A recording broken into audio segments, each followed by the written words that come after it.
Michigan Out of Doors Online is brought to you in part by... We fight the battles no one hears about. We drop into the middle of firefights to rescue others. And act as one-man air traffic control towers. We're the ones who go before all others.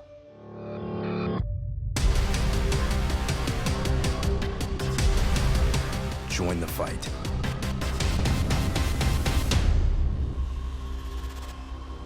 By Tri-County Logging. Experienced in sustainable forestry practices, Tri-County Logging can help you manage your property by keeping your woods healthy and generate income. Serving southern and mid-Michigan for nearly 50 years, TriCountyLogging.com.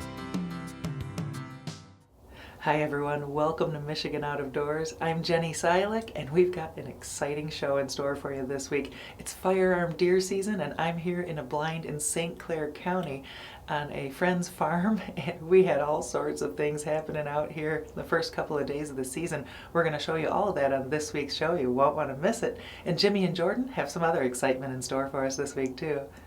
Well, that's right, Jenny. We do have a few more things on this week's show to go along with your opening day story. We're going to have a good venison recipe on this week's show, and we're going to shift gears to get a little bit away from the deer and spend some time with Al Stewart, who is the upland game specialist here in the state of Michigan. He's retiring this year. Got to spend some time with him in the woods and hear about his almost 50 years working with the DNR. Lots of good stuff on this week's show. You stay tuned. I'm Jimmy Gretzinger. It's time for Michigan Out of Doors. From the first spring rains to the soft summer breeze, dancing on the pine forest floor, the autumn colors catch your eyes. Here come the crystal winter skies. It's Michigan, Michigan out of doors. What a beautiful day in the woods. Someday our children all will see this is their finest legacy, the wonder and the love of Michigan. As the wind comes whispering through the trees, the sweet smell of nature's in the air. From the Great Lakes to the quiet stream, shining like a sportsman's dream. It's a love of Michigan we all share. Michigan Out of Doors is presented by Country Smokehouse, a sportsman's meat processor and Michigan destination since 1988. Offers a variety of homemade smoked meats and Michigan-made products in-store and online. The Country Smokehouse features an outdoor barbecue and bar. Details at countrysmokehouse.com. The Michigan Wildlife Council is dedicated to educating the public about the important role hunters and anglers play in supporting wildlife conservation for future generations. Learn more at hereformioutdoors.org. By Greenmark Equipment. Greenmark Equipment is a John Deere dealership network in southwest Michigan and northern Indiana. Greenmark provides sales and services to farmers, commercial businesses, large property owners, and homeowners. Information about pricing and products available can be found online at greenmarkequipment.com. By Showspan, producing consumer shows including the Ultimate Fishing Show, Detroit, January 7th to 10th at Novi's Suburban Collection Showplace. The show features fishing tackle, trips, boats, and seminars from top pros. The Ultimate Fishing Show, Novi, January 7th to 10th. This year for opening day, I stayed close to home. My husband and I joined our friends Al and Gail Doss and their son Jake at their family farm in St. Clair County. If it were any other day, we may have just stayed in bed, but it was November 15th. Everyone across the state is probably experiencing the exact same thing right now. It's just blowing wind. Not too bad on the wind yet, just like 12 to 15 miles an hour, but it is just pouring rain here on opening morning, November 15th. I'm in southern Michigan. I'm actually down in St. Clair County. Got out to the blind plenty early. I think it's going to be a while before it gets light out here. I'm going to keep the windows closed to keep the rain from blowing in. I was thinking about it this morning, getting ready, and I don't know. So 21 seasons ago, I started on Michigan Out of Doors, and I don't think in that time I've spent one opening day by myself in a blind. So I'm actually kind of excited about it. There's always the added challenge of getting the deer on camera before you shoot, but I think we're going to be lucky if we even see deer here today. But I'm excited. I'm sitting in a little blind that we actually built over the summer, and it's looking out over a tiny little food plot here on the edge of the farm. And we had a trail cam up last year here, and there's a lot of deer that cross through here. And we've got a couple of scrapes out there that we freshened up, so Hopefully we'll have some activity out here this morning. If any deer are crazy enough to actually get up and move around in this weather, we'll see what happens. We've got 5 of us out hunting on this farm today, so hopefully somebody sees something and actually connects with a nice buck. I'll keep you posted. It's already 10 minutes into shooting light, allegedly. I had to put on a couple more layers. It's a little breezy with the windows open. It's 20 minutes till 8 now on opening morning. And of the 5 of us out here, 2 hunters have seen deer. Gail had 3 does out in front of her at first light. And Matt just had a little 6-point walk by at 40 yards. He let him pass, though. I haven't seen anything out here. But it's very early. The good news is the deer are moving in this crappy weather, so at least there's hope. Well, it's 8:06 on opening morning, and I haven't seen a single deer yet today, but 3 of our other hunters out here have seen bucks, and Al, the landowner and farmer here, just shot one. So it's actually Al's birthday today on November 15th, so it's kind of cool that he may have a birthday buck down. We'll wait and see what happens. I heard him shoot twice, so I don't know if that's good or bad. We all hunted till 10:30 and met up at Al's airplane hangar out of the rain to catch up on the morning's activities. The wind was still blowing, but once the rain let up, we went to check out Al's buck. Well, it was an interesting morning. How did it start out? It started out walking across the cut cornfield and stepping on a raccoon on the way across. And a live raccoon, and that raccoon wasn't very happy. He really snarled at me when I stepped on him. So when I made it to the blind, then the wind was blowing pretty good out there and it was raining. Yeah. And a little bit later on, good thing my wife was on the other side of the field in her blind, because she let me know there was a deer coming from behind me. Coming across behind me. So luckily I managed to shoot it. Yeah? Several times. So you shot, because I could hear you from over here, it was 8:06, and you said the buck was down. The buck was down. And then at 8:21, 15 minutes later, my wife texted me again and said the buck is back up. So, and it's amazing how you can get buck fever twice over the same deer, because I ended up shooting at that deer another 4 more times. Oh my word, what happened? And finally, the last shot, I figured I'd better slow down and take a good shot. Yeah, how far away was he? 120 yards. Okay, and you're using a 12 gauge, right? 12 gauge, yeah, with slugs into it, yeah. Cool. So opening day was shaping up well. At lunch break, we enjoyed a rare treat. Matt found some Country Smokehouse snack sticks in our freezer from last year. The Francis family is opening their doors for processing next week, but in the meantime, it was nice to enjoy some of their goodies. As another storm blew through, this time with thunder and lightning, we holed up in the garage and waited once again for things to clear up. Once the rain seemed to be moving out on the radar, a few visitors stopped by the Doss farm to catch up on the hunting stories. Young Logan Evans and his dad stopped by to show off Logan's opening day buck. Logan, you shot a buck today? Yeah. When did it happen? Around 7:30. Nice, right off the bat, huh? Yeah. So tell me what happened. Well, I saw a doe come in, and then I was getting ready to take a nap, and my dad said that there was like a 4-point coming in. And then a little bit later, this buck came in, and then they started fighting. He told me not to shoot him yet. He was fighting with the little one? Yeah. Nice. And then when they stopped fighting, he turned to start eating. I shot him. No way. What kind of gun are you using? A 20 gauge. Okay. Very good. How far away do you think they were? 75 yards. Oh, wow. Nice job. So the bucks were moving even in the bad weather. I sat by myself again for the afternoon hunt in a different blind, but didn't see a single deer once again. The wind had picked up and was blowing even harder.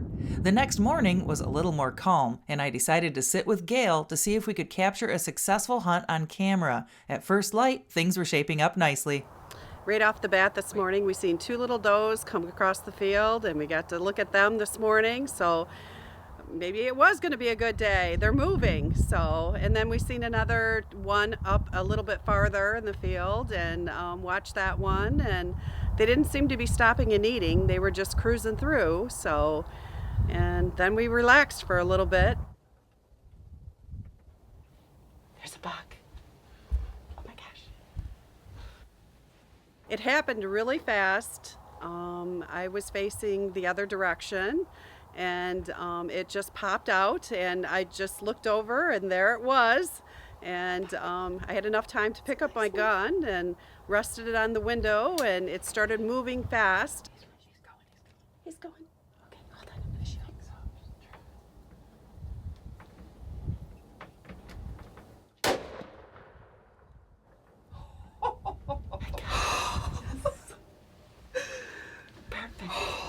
That happened fast. Good job. Oh my gosh. Oh, I didn't get a lot of footage of him. That was a nice buck. Oh.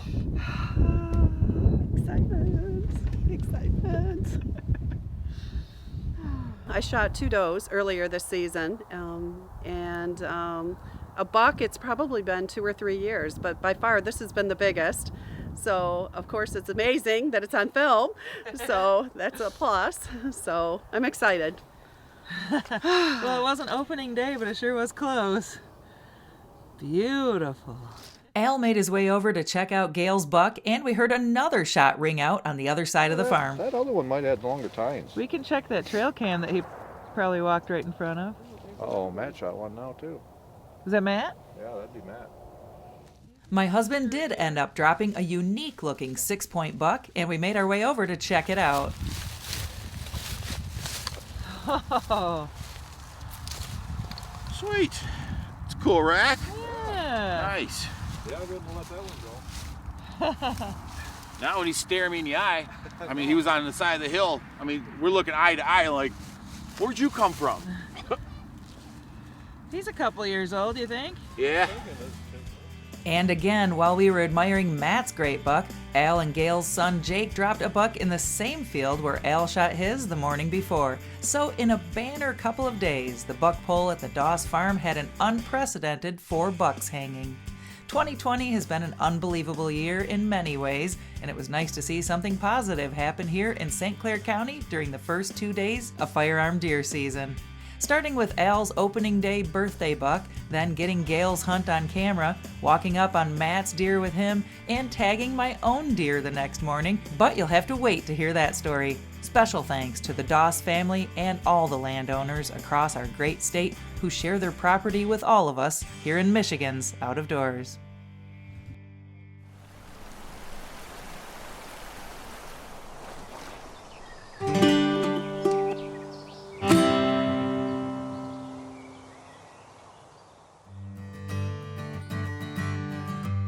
Well, hey everybody, we are here once again, Antlers Fireside Grill, Canadian Lakes with Jim Wood. Jim, you said this is a venison recipe. I see no venison. What are we doing here? You don't, because we're making venison enchiladas, and we're going to make our own enchilada sauce. Okay, so this is just the sauce here to start. Okay. So everybody uses canned enchilada sauce, which is fine. Yeah. Most of it's actually pretty good. However, if you make it yourself, it's life-altering. Life-changing, okay. Now what are we gonna do here? I've never made my own enchilada sauce. How do you do this? So first what we did was we took a bunch of dried chilies. Okay. Here we used Wahila chilies, which is like out of 10, maybe 3 or 4 on a spice level, so it's not too bad. Okay. We toasted them in a dry pan, and then we added them to chicken stock, to boiling chicken stock, and a 1/4 cup of golden raisins. Wow. Huh. Now that seems weird, but once you actually find out what goes in your food, then it all kind of makes sense. So the raisins are there to give it a little sweetness, because the peppers can tend to be a little bitter. And if you're using out-of-season vegetables, for instance, the tomato, those will be really bitter. Okay. So you need something to kind of offset that. Gotcha. So what are we doing here? So now we're going to dry or toast the rest of our vegetables that go into the enchilada sauce. Okay. And this is going to end up being venison enchilada. Yep. Could you use anything else, or is this is just probably a good venison? No, I mean, you could literally use whatever you want. Really? If you like goose goes well in here, duck, any sort of, in all honesty, any game bird or game animal in general really works really well in here. Yeah. I mean, if you think about it, you know, you've had chicken enchiladas. Yeah. That's not red meat, so. I guess that's true.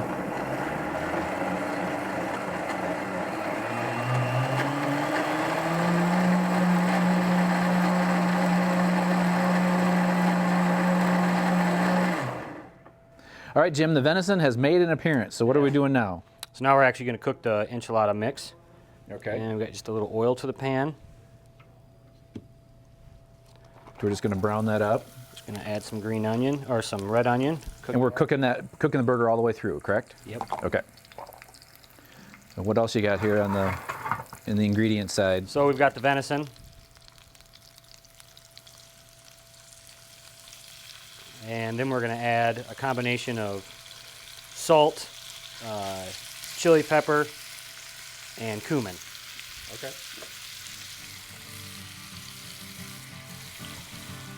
So now we're just going to add, these are just canned green chilies. Right. And then this is, you don't have to add this stuff. I'm a big fan of black beans. So I always add black beans to mine. And about how long are you going to cook this in the oven? You know, if your meat's hot, your filling's hot, it's just enough time to melt the cheese, basically. So 5 minutes or so? Yeah, tops. And the name of this dish? This is a venison enchilada with homemade enchilada sauce.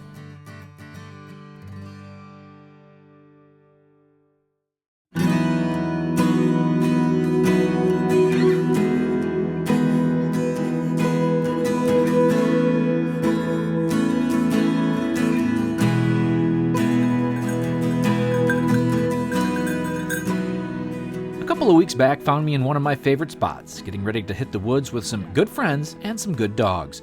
Today we were focusing in on Al Stewart, the upland game specialist here in the state of Michigan. A great guy to hit the woods with, for sure. All right, Al, what do we got set up here? All right, you know, it's always a tradition to honor the birds that we're going to hunt. And so today I have a toast for us, and we can kind of keep our 6-foot distance, but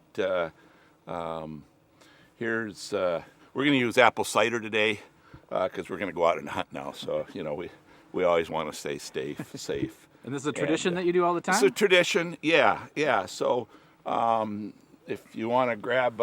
you can, Randy, go ahead right ahead here. Grab one of our pieces here. So you can see each shot glass has a little different piece. So, you know, this is an upland bird hunter's toast. A toast to the hunt and the birds that we pursue. May the birds dog find birds. May the birds fly fast, but not too fast. And, you know, may the hunters shoot straight. And most of all, though, you know, may we enjoy our friendship and time together in Michigan out of doors. There we go. So, a toast. Salute. Al is retiring this year after 50 years of working with the DNR in various roles. For the past 20-some years, Al has been the upland game specialist. I've been lucky enough to hit the upland woods with Al several times and chase turkeys with him as well. He is a lot of fun, and as we approached our first point of the day, we all had high hopes of finding our first bird. Whoa!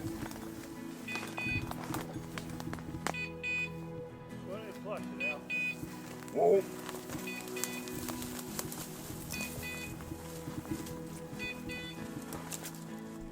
Of course, the bird didn't quite play by the script, and as we relocated, the bird went up. As we gathered our first woodcock of the day, I had Al talk a little bit about how he got started working with the DNR years ago. I went to Michigan State University, and I was in sort of a pre-vet animal technology program, and I had worked with large animals. And so one of the field days with one of the professors was handling sheep. Well, I helped show sheep with some other friends in 4-H, so it was just a natural for me. And so the guy said, gee, you handle animals well. I'm actually doing a sheep research project. Would you be interested in helping me? So I said, well, yeah. And then he said, so what would you like to do kind of when you grow up? And I said, well, I'd like to be a wildlife veterinarian. And he said, you know what? I'm the veterinarian for the zoo vet for the Detroit Zoo and Potter Park. And on Tuesday, would you like to go with me? And I said, sure. And I went with him to the zoo, and we worked on polar bears, and I was in heaven. That was 1970. So, I was a student then. So if you kind of do the math right now, counting from when I was a student till 2020 till now, that's 50 years.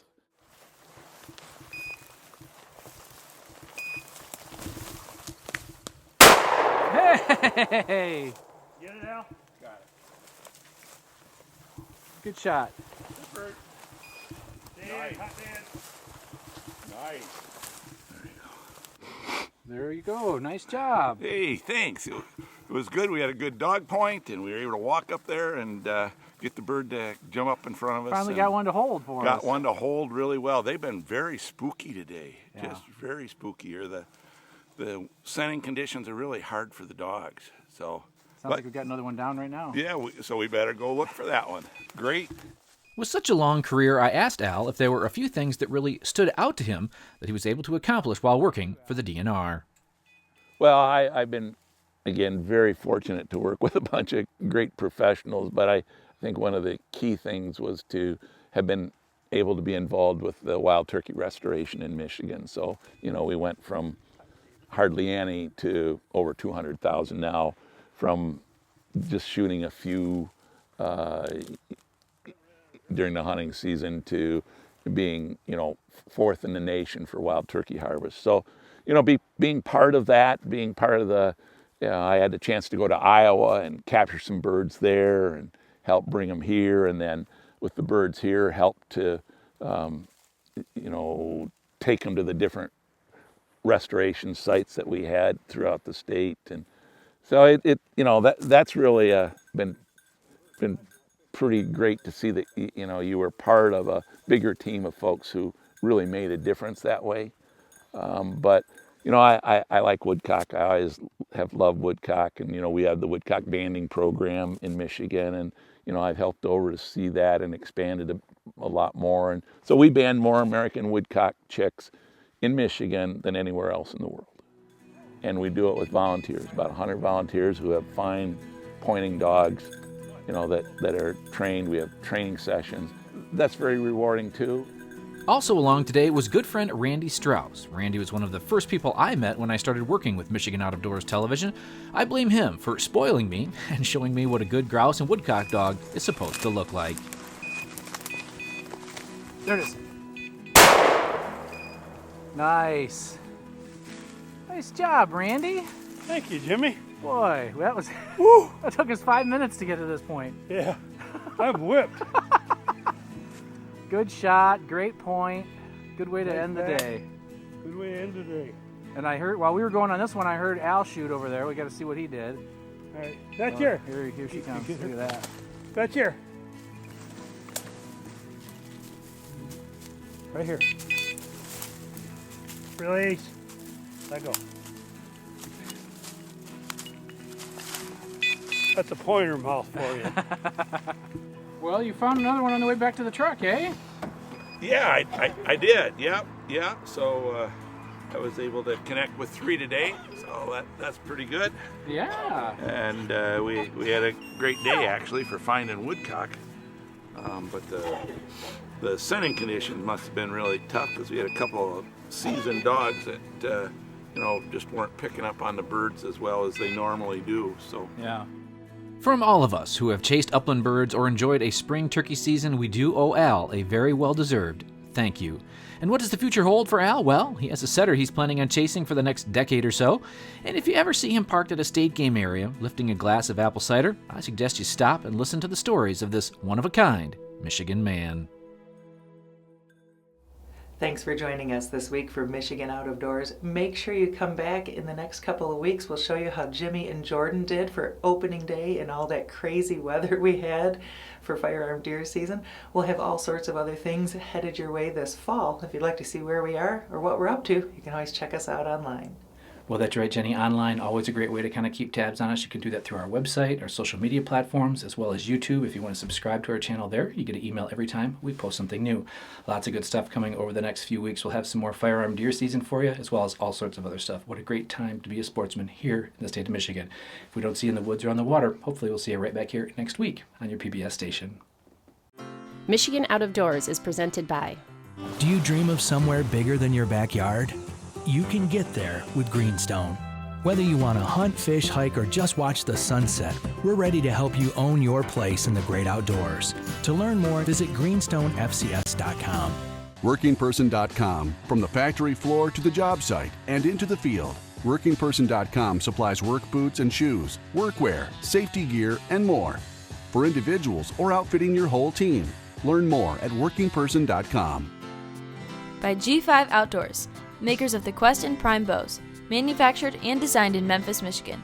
G5 offers a line of archery bows, broadheads, and accessories on the web at g5outdoors.com. By Jay's Sporting Goods, with locations in Clare and Gaylord. Jay's has been serving the Michigan outdoor enthusiast since 1971 with a wide variety of outdoor products. The gear, the knowledge, the tradition of Jay's on the web at jaysportinggoods.com. Closed captioning provided by Marvo Mineral, makers of Lucky Buck, deer management products including minerals to supplement deer diets year-round to improve health and antler growth. When I wander far away, a dream stays with me night and day. It's the road that leads to my home state. I am a Michigan man. Changing seasons paint the scene like rainbow trout in a hidden stream. The white-tailed deer in the tall pine trees. I am a Michigan man.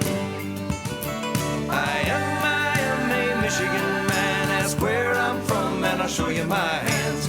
Lord above, I love this land. I am a Michigan man.